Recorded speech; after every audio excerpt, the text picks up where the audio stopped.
everybody. Welcome back to the Gamerpreneur podcast. I'm your host, Dr. Bradford Carlton. Today, we're talking about when they try to bring you down. You know, sometimes in life, there's people out there who just want to see you fail. And I know it's a kind of a sad situation, right? There are literally people out there who have nothing better to do than but to put in their best effort to try to make you fail. And you may know them as, infiltrators or subversives or rats or, whatever term you want for them. There are people who do not like you. And now, this is a little bit different than a hater. Okay. So I've discussed, naysayers, which are, people who are generally well-meaning, who see you kind of as you were, not the person you want to become. And they're like, you need to slow down, or it's not going to work out. You need to take things safe. Those people usually have your best interest at heart. Now you got your haters who just they want to see you fail. And they're going to, chuck barbs at you. They're going to tell you straight up they don't like you. They're going to, dish on you on the internet. But what I'm talking about right now, there are people who will actually go out of their way to call up business partners of yours, to call up potential strategic partners, to, who actually will go out and make efforts to screw up your business. Now, I'm not currently speaking from personal experience entirely. I have had a couple of people in the past, but not at the moment. I'm not going through anything, anybody. So don't worry about Brad. I'm simply saying that there are people.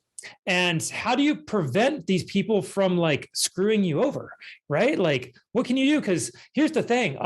Here's a stat that might blow your mind. It's, is it 30? Maybe 30% of people, maybe it was Salesforce who did this survey, 30% of employees at businesses are not just disengaged from their place of work, meaning they don't care, they're browsing the internet all day long.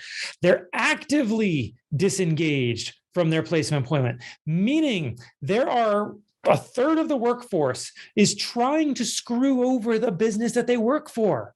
That blows my mind to think about. That not only do they, I've definitely been that person who's been on the internet, right? You sit there and you're like, I don't have any other work to do. Scroll. Oh, something comes in, you do the work, and I don't got anything else to do. No, there's people who are looking for ways to either get out of work or to do it, poorly, or to take time away from the other employees, or trying to cost the business more money. What do you do in that situation? Hopefully it's clear. You got to get rid of it. It's like a cancer. You got to cut those people out of your business and out of your life. It may be a friend, quote friend, right? Someone who, may think, you're a good guy, but really doesn't like what you're working on. And so they're taking efforts to screw you. That's not a good thing. That's really bad. So, if that's the kind of person that your friend or acquaintance or employee or random person you met, or even somebody you may not have met yet, they're all I got to do is look at Twitter, and you can find just countless people who vehemently hate other people and will be a keyboard warrior and doing whatever they possibly can to screw that person over and make them look bad or say bad things about them.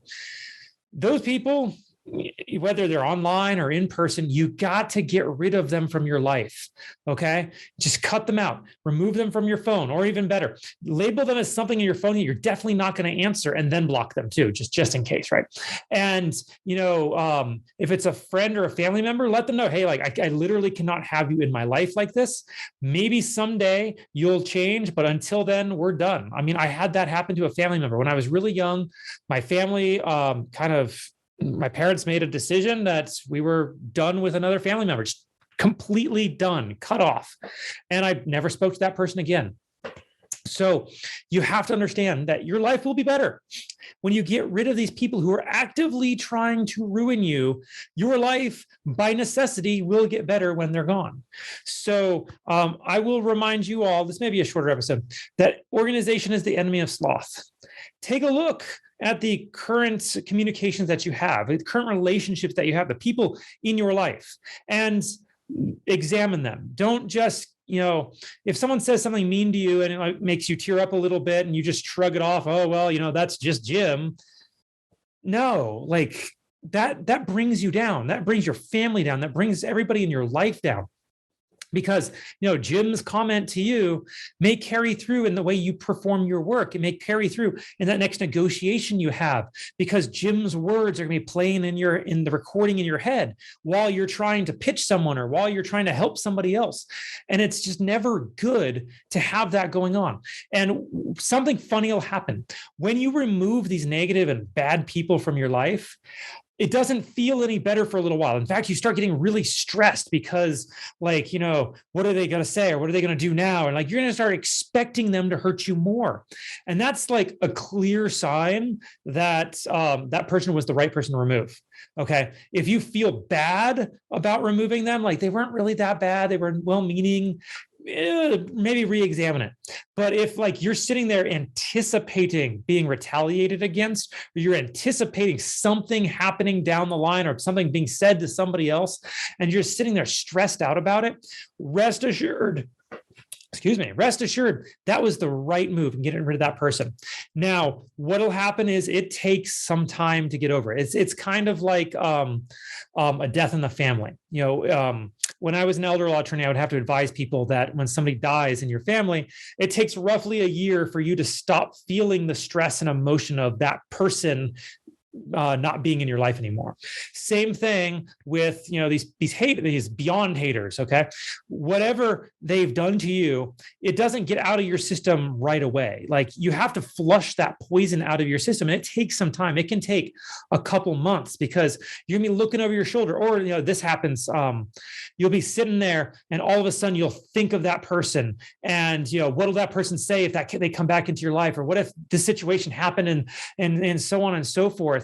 And you caused yourself all this stress. It's just residual emotion. It's built-in neural networks in your brain that make you feel a certain way about certain relationships that you have.